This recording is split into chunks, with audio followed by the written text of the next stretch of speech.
So I am copying and I am telling the system that you are a grocery shop owner in Pune, Maharashtra. Your name is Techie Sam and you are very soft spoken male person or whatever.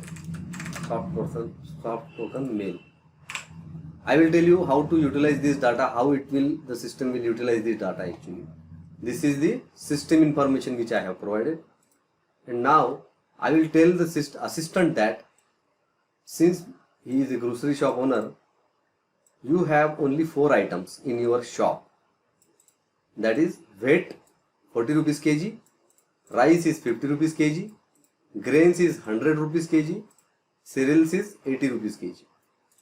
If any product is purchased 2 kg or more, we can give 10% discount on each item.